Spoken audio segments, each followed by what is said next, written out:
Ես չեմ նյարդայնանում քննադատությունից, հակառակը սիրում եմ, բայց ես ներվենանում եմ դեբիլությունից։ Մարդկանց ասում եմ, եթե 20 տարեկանում ներդնես փող եւ շարունակես ներդնել, չծախսես այդ փողը մինչեւ 75 տարեկան, 75 տարեկանում այդ փողը հսկայական աճ կունենա։ $1000 կդառնա $500,000 եւ 75 տարեկանում ունենալ $500,000 դա հսկայական արդյունք է։ Համեմատած այն չնչին ջանքի համար, որ դու պիտի ծախսես 20 տարեկանում։ Դեբիլ արձագանք։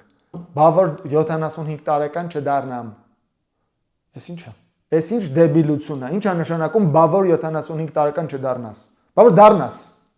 Հարց։ Բավոր դառնաս, հես հարց եմ տալի։ Մարդկանց հարց եմ տալի, չգիտե, չկա այդ պատասխանը։ Բավոր դառնասը չկա։ Հիմա ասեմ, եթե դուք չդառնաք 75 տարեկան, դուք չեք դառնա 75 տարեկան։ Շուտ կմեռնեք։ Ինչ կլինի, եթե շուտ մեռնեք, ստատուսներից տակ դեբիլ կոմենտներ չեք գրի։ Իմ խորհուրդը այն բանի համար է, որ հանկարծ եթե դուք շուտ չմեռնեք, այ ինչ եք անելու դուք, եթե շուտ չմեռնեք։ Խոսքը վերաբերում է 20 տարեկանում $1000 ներդրմանը, ընդամենը, մի անգամ, ոչ թե ամեն ամիս, ոչ թե 10 տարի շարունակ, մի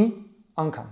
Եվս մի տենց մարտնչող տգետ ինձ գրել է, ինչի՞ս է պետք 75 տարեկանում $500,000։ Պետքա որ մուրացկանություն չանես։ Պետքա որ չասես թոշակները ցածր են։ Պետքա որ քո երեխեքի վզին չնստես, չասես ինձ եկեք պայեք։ Պետքա որ ճամփորդես։ Պետքա որ քո թորներին նվեր առնես։ Պետքա որ քո ատամները փոխես։ Պետքա որ քո ծունկը վիրահատես։ Պետքա որ քո կոմունալները տաս։ Պետքա որ խոհարար հրավիրես որ քո համար հաց սարքի, որովհետև դու չես կարողանալու ինչ որ մի օր հաց սարքել։ Պետքա որ քեզ խնամակալ վարձես։ Պետքա պամպերսը տառնես։ Երբ որ դու 75 տարեկան ես, քեզ փող է պետք որ դու ապրես, ու դու ի վիճակի չես լինելու աշխատել։ Եվ իմ պարզ միտքը հետևյալն է. ինչու չի կարելի 75 տարեկանի փողը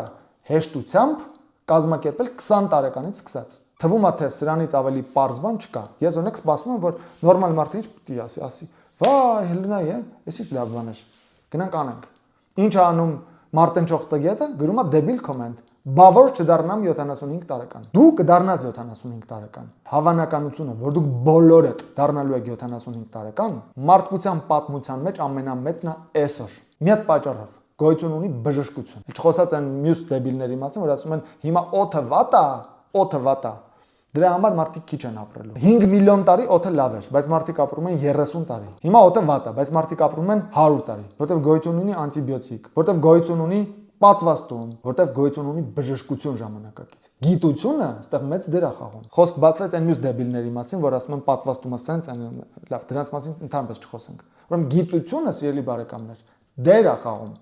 Դուք դառնալու եք 75 տարեկան, դուք դառնալու եք 85 տարեկան, դուք դառնալու եք 95 տարեկան եւ դուք դառնալու եք 105 տարեկան։ Ու 30 տարի ձեր անաշխատունակ դառնալուց հետո դուք լիքը մարդու տհաճություն եք պատճառելու, որտեղ դուք չեք ունենալու փող, որ ձեր ծախսերը հոգաք։ Իսկ ես ասում եմ, դա հեշտ է, եթե սկսեք 20 տարեկանից, որտեղ բարդ տոկոսը երկարաժամկետ հեռանկարում հրաշքներ է գործում։ Ես էլ ասելիք չունեմ։ Ցավալին է, որ այդ դեբիլ կոմենտներ գրողներին ոչ մի բան չի օգնի։ Իրանք իրանց էշն են քշում առաջ։